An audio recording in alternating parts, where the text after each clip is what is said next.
I just watched Mickey 17. Well, not really just watched. I watched it like 2 months ago, but I've been really putting off this video. Besides the point, it's got me thinking about a lot. For one, Mickey 17 had a 0.05% chance of ever getting made. And there's only one reason why it ever saw the light of day. Stick with me, because I take a while to get to what that one reason is. If you haven't seen it, Mickey 17 is a sci-fi dark comedy book adaptation that explores everything from existentialism, colonization, nationalism, class struggle, and let's just say it didn't land with everyone. Director Bong Joon-ho said himself that he feels bad for the producers and the marketing team that have to convince people to see this movie. While most modern films with similar political themes choose to be heavy, dramatic think pieces, Mickey 17's director, Bong Joon-ho, instead decides to lean into the absurdity of its real-life political influences. And I think the absurdity works. Considering Trump's second term in the US and South Korea's recent martial law crisis, it's not surprising that Bong Joon-ho's political critique would take shape as a chaotic and unpredictable shit show. What is surprising is how this already weird, ungrounded, and politically charged movie, which I loved, also survived all of the studio barriers it faced to getting made. For one, big budget, original sci-fi concepts are really risky for studios to take on. That's why most of the sci-fi movies you see are from franchises. So you can imagine Mickey 17 would be an especially risky sci-fi movie. And yet, Mickey 17 became Bong Joon-ho's most expensive film to date, costing $118 million to make. And Warner Brothers is the studio that made it. Because of their recent failures, the most popular being the failed DC Cinematic Universe, Warner Brothers has been notoriously cheap with the movies that they fund. To the point to where they've canceled the release of completed movies that have already been shot and edited, just so that they can save money on the back end. Warner Brothers is known to bail on risky projects, and Mickey 17 is the riskiest of them all. Besides the fact that they had a pretty stacked cast, Warner Brothers had every single reason to drop this movie, and yet, they didn't, and I'm gonna tell you why. Well, yes, this film is many things on the surface. When you look closer, you remember that Mickey 17 is director Bong Joon-ho's first film after winning the Oscar for Best Director in 2019 for Parasite. Which means, above all else, Mickey 17 is a post-Oscar blank check movie. In the current state of film, there's only one kind of person allowed to make the kind of movie they want to make. And it's typically a director immediately after their Oscar win.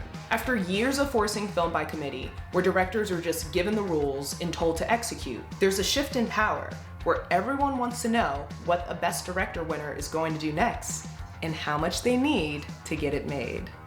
Thus presenting the post-Oscar blank check movie. A caveat that I have to add for this video is that an Oscar win doesn't always influence a director's follow-up film, mostly because the Oscar award-winning movie and the follow-up film sometimes are produced and planned at the exact same time, meaning the Oscar win couldn't have impacted the follow-up film. Even with that in mind, there are a number of examples of a director's Oscar win directly impacting the support they get for their follow-up film. You could oversimplify this and say, duh, if you have a successful movie and then win a bunch of awards, then obviously studios are going to trust you as a future investment. But that logic alone is not what makes the post-Oscar blank check movie so fascinating. Where an Oscar award-winning movie might be an example of a director playing by the rules, a post-Oscar blank check movie is a look into what a creative would make if no one could really tell them no.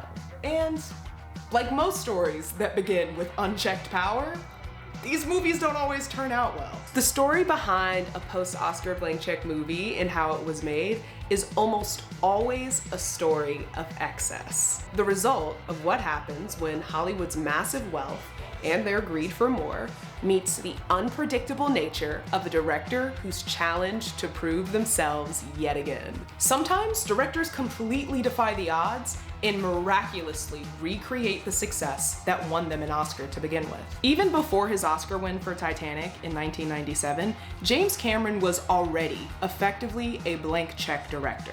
So even before Titanic, I couldn't see James Cameron struggling to get funding from a major studio. But I fully believe his Oscar wins for Titanic is what convinced studios to completely commit to the unknown and fund what would be his next movie for the next 15 years. When James Cameron gave 20th Century Fox 11 Oscars with Titanic, they couldn't tell that man shit. They said, okay, what is Pandora and how do we get there? Avatar is a textbook post-Oscar blank check movie, perhaps the most famous. For the first 11 years of making Avatar, the entire film depended on the success of a 3D filmmaking technology that didn't even exist yet. And yet, it paid off, being to this day the highest grossing film of all time. One of my favorite things about the post-Oscar blank check movie is that you can often tell that absolutely no one asked for this movie to be made, which to a studio means that there's no economic incentive to make this movie. And sometimes a film is so niche, it's very obvious that the only person who cares about this movie is the director trying to make it. But this can be a strength. Where movies that try to appeal to everyone end up ultimately appealing to no one, films that are made with its own director as the target audience can have a more personal and authentic quality. As a follow-up film to his Best Director Oscar win with Return of the King in 2002, Peter Jackson's King Kong was a massive undertaking, one that Universal continues to cash out on 20 years later. In knowing that Peter Jackson was a lifelong huge King Kong fan before making the film, I can assure you, nobody was checking to make a remake of 1933's King Kong besides Peter Jackson. But his evident love for the story, combined with the capital of a huge studio, gave this movie a lot, bringing to life an impressive display of world building and yet another example of Andy Serkis's amazing motion capture acting. Even if I think Peter Jackson's King Kong is the most expensive, boringest movie I've ever seen in my entire life, hypothetically, that opinion wouldn't matter. Off principle, we respect big swings, and that includes overblown passion projects. If you're getting a blank check from studios to make whatever you want to make, I need to see some risk or a childhood dream being achieved. And most directors welcome the risk that comes with a post-Oscar follow-up. Only problem is, most of these films are not nearly as successful as James Cameron's Avatar or Peter Jackson's King Kong. In fact, some of them fail miserably. An example being Michael Cimino's 1980s film, Heaven's Gate. It has been called the most controversial motion picture of its time.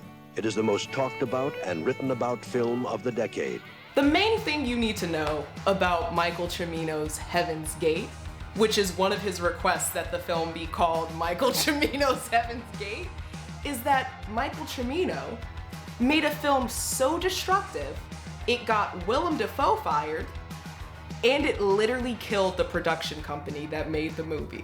Before we talk about Heaven's Gate more specifically, it's important to understand the era of filmmaking that existed in 1980. The previous decade, being the 1970s, was the era of auteur directors, ambitious directors with a big vision reaching massive success, and in return, studios trusting them with millions to make whatever they wanted, however they wanted. Studios were eager to fund ambitious directors with a big vision because in so many cases, these films paid off, despite initially having infamous on-set challenges and production nightmares. This brings us to director Michael Cimino.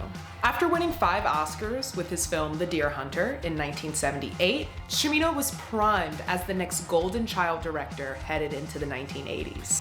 And then he made Heaven's Gate. Heaven's Gate is 100% one of those movies where it's clear that no one besides the director asked for this movie. This film is loosely based around a real-life land dispute that happened in 1890s Wyoming. The Johnson County War started when wealthy cattle ranchers tried to run off arriving immigrants that threatened their monopoly to land and resources in the American West. This film follows a fictional sheriff in this Wyoming-based town that tries to protect the immigrant farmers from the wealthy cattle ranch owners and from the hitmen they hired to target and kill arriving immigrants. Heaven's Gate was promoted as a classic Western that could compete with other epic films from the previous decade like The Godfather. And the independent production company that produced Heaven's Gate, United Artists, saw this film as their opportunity to compete with larger studios. So, United Artists poured everything they had into Michael Cimino and Heaven's Gate. Knowing that, Michael Cimino took full advantage of United Artists. The film was originally budgeted to be $7.5 million, and by the end, it totaled $44 million. For reference, the first Star Wars movie that came out 2 years earlier cost $11 million to make, and Heaven's Gate was given $7.5 and costed $44. You do the math. After 6 days of shooting, they were already 5 days behind schedule because Michael Cimino insisted on shooting scenes 50 times or more. And there were wild claims about what happened on that set. Horses used for the battle scenes were reportedly bled from their necks so that their blood could be smeared onto actors for fight scenes. Cimino also had a full irrigation system built on set to keep the farmland scenes green. And he never told anyone who was going to pay for that. Willem Dafoe was fired as an extra from this movie for laughing at someone's joke on set. The film became such a spectacle, the Washington Post started hiring extras to leak stories to them. So before the film even came out, United Artists knew they were screwed. They couldn't fire Cimino or replace him because of his recent status as an Oscar-winning darling. And they were worried that any negative press around the film before its release could hurt its sales. When this 3-hour film finally hit theaters in 1980, it was considered one of the biggest box office fails of all time, only making $3.5 million against its $44 million budget. United Artists was already struggling with some other box office flops, but all of the madness surrounding Heaven's Gate ultimately led to United Artists selling its company to MGM, ending United Artists' 62-year existence as an independent studio. After its release in 1980, the hate for Heaven's Gate was so intense, it made people start doubting the film that won Michael Cimino an Oscar. In 2025, people are actually more positive when they look back on Heaven's Gate. Some people, including Martin Scorsese, actually think of it as a misunderstood masterpiece. I'm not quite there on it. Other people think that the film's infamous failure is actually a conspiracy. Some people believe that the film's failure became an excuse to end the era of director-driven films, killing the excesses that come with passion projects and ultimately taking back control from directors. It is true that Heaven's Gate marked a turning point in the way that directors were allowed to lead their own films. After unexpected failures from popular directors, Heaven's Gate was the last straw. Where studios used to take more risk on niche and personalized dramas, I'd say that studio-led films are what we're most familiar with today. While studios claim that focusing on films with mass appeal help to minimize risk and maximize profits, I'd argue that it's actually made films funded by big studios a lot less interesting. To be fair, there were still some big studios supporting ambitious filmmaking into the 90s. Miramax, despite their other problems, often took risks on niche passion projects throughout the 90s and early 2000s. After winning an Oscar for Traffic in 2000, director Steven Soderbergh did the exact opposite of what most recent winners do with their follow-up film. Instead of a huge multi-million-dollar post-Oscar blank check movie, Soderbergh instead decided to direct a low-budget experimental romance comedy called Full Frontal. This film goes full meta, featuring a movie within a movie, a Nazi play within the movie, and then by the end, you realize the people that you thought were real people in the film are actually just characters in another movie. I'm gonna be honest, I love a little meta. This movie was not for me. But even so, Full Frontal is a perfect example of the type of freedom that big studios should give directors who win them Oscars. Instead of using his post-Oscar momentum to propel himself into the next major blockbuster, Soderbergh used his success to make a low-stakes return to form. There are so many recent Oscar award-winning directors that choose to pursue low-stakes follow-ups. Ignore the lighting change. I think in some ways it's a conscious effort to keep themselves grounded, resisting the excesses of a post-Oscar blank check movie to stay focused on the love of filmmaking and not on the chase of another success. It's difficult to find a way to meet the expectations set by your Oscar win while also finding a way to surpass that success. It's difficult, but not impossible. Let's talk about The Exorcist. Before winning Best Director for The French Connection in 1972, director William Friedkin already knew he wanted his next project to be an adaptation of the book The Exorcist. As the author of the book The Exorcist and the screenwriter for the film adaptation, William Peter Blatty wanted Friedkin to be the director of his film. But at the time, Warner Brothers already had a list of other directors that they wanted instead. It wasn't until Friedkin won the Oscar for Best Director in 1972 that Warner Brothers agreed to let him direct The Exorcist. The making of The Exorcist is well documented as one of the biggest shit shows of all time. Allegedly, the film set was cursed after a fire destroyed the set before shooting even started, followed by a string of mysterious injuries and deaths that happened throughout the production and after the film's release. I personally struggle to believe the extent of these rumors. I think the infamous stories about the set of The Exorcist being cursed are just remnants of the film's original marketing strategy. Fabricated stories that were originally intended to get people excited and talking about the movie before its release, and then, with the film's massive success, these stories now live on in pop culture. It was really common for horror films in the 1970s to create legends around their film to stir up controversy, and director William Friedkin even said himself the best thing for The Exorcist would have been for the Pope to come out and denounce it. So with all of those things in mind, I struggle to believe that the cursed set stories are actually something that happened and not just something they were hoping would stir up interest. What we do know is that the film cost 3 times more than it was originally budgeted for and took twice as long to make. Warner Brothers was also at odds with Friedkin for his decision to cast unknown actors in the film. With all of this going on, Warner Brothers expected The Exorcist to be a flop and only booked it in 24 theaters across the entire country. Despite the sabotage, The Exorcist would go on to become Warner Brothers' then highest grossing movie of all time and the first horror movie to be nominated for Best Picture. This is one of those examples that reaffirms the post-Oscar blank check movie. Studios hope that they're investing in the next Exorcist, but oftentimes they are not. They're investing in Day of the Locust. Day of the Locust is one of the forgotten box office fails of the 1970s, but this film deserves to be remembered as so much more than that. Following his win for Midnight Cowboy in 1970, John Schlesinger's next American film was an adaptation of a 1939 book called Day of the Locust. This film is basically Damien Chazelle's Babylon, but better because everything's better than Damien Chazelle's Babylon. Day of the Locust follows aspiring actors and other Hollywood hopefuls in 1930s Hollywood as they're slowly consumed by the greed and ambition in the industry. It's interesting because this film is so clearly about Hollywood, but it literally is not about Hollywood. You're pretty much following the relationship of this woman and the love triangle that she causes for the entire runtime. But through the lens of an awkward love triangle, you see just how extractive and unforgiving the industry is through who these people become by the end.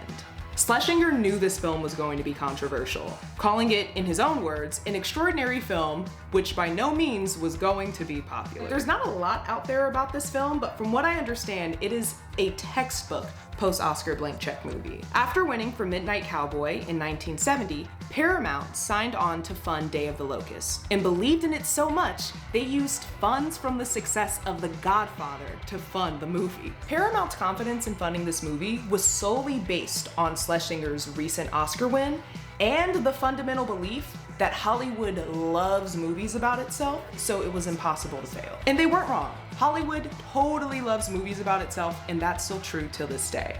Their only mistake was believing this would be a love letter to Hollywood. Unlike previously successful, bittersweet films that glamorize the struggle to make it big in Hollywood, Day of the Locust was a sobering and grim look at how pathetic the pursuit of fame and recognition can make you and what it does to your relationships. I find this film particularly interesting as a post-Oscar blank check movie because of how personal the film's themes around Hollywood's greed and ruthless ambition were to the film's writer, Waldo Salt. 20 years before writing the Oscar award-winning film Midnight Cowboy and then reuniting with John Schlesinger to create Day of the Locust, Waldo Salt was blacklisted from Hollywood during the McCarthy era for his affiliation with the Communist Party. Although Day of the Locust is an adaptation of a book, so Waldo Salt wasn't writing it from scratch, I think it also makes sense why Day of the Locust became the scathing critique of Hollywood that it was, because of Waldo Salt's experience being outcasted by the industry in the 1950s. This experience makes sense why the film wasn't a love letter to the industry that Paramount had hoped it would be. The film was made by people with a unique perspective of how Hollywood uses people and drains them dry. And whether or not it was intended to be, Day of the Locust feels like a perfect fuck you after an Oscar win. It's so exciting to reflect on work that I think in many ways reflects the wildest ambitions and passions of talented directors. While many post-Oscar movies are unoffensive movies that see moderate success, there are so many post-Oscar blank check movies that use their moment to the fullest. Researching for this video also reminded me of yet another consequence of Hollywood being a white man's club. The prerequisite for getting a post-Oscar blank check movie is getting the Oscar to begin with. In 2006, Ang Lee became the first person of color to win for Best Director in the Academy's 78-year history. To this day, there has never been a Black or Native American Best Director winner. Jane Campion and Kathryn Bigelow joined Chloe Zhao as the only women to win the award. In learning of these stories of unlikely success, like in the case of The Exorcist, or in massive failure, like Heaven's Gate, it's become really clear that Hollywood is not only the place where white men get to reach the highest rungs of success, but they also get permission to fail to the highest degree. As the Academy diversifies, I'd be interested to see if studios continue to take risks on Oscar award-winning directors once they become non-male and people of color. Another interesting component of the post-Oscar blank check movie is how streaming complicates the dynamic between studios and directors pitching their work. If you're a director who doesn't care about wide theatrical releases, then studios like Hulu, Netflix, and Apple have proven willing to give directors exactly what they want without the hassle that comes with major studios. You do what you want, they'll fund it, maybe you'll get a limited theatrical release, and in turn, they get the legitimacy of being a real studio producing Oscar award-winning movies. Streaming studios like Netflix have more power to give directors, partly because they don't have to report on how much money their films make. There's currently no mechanism that explains how streams turns into revenue for filmmakers on streaming platforms. Meaning 2018's Roma,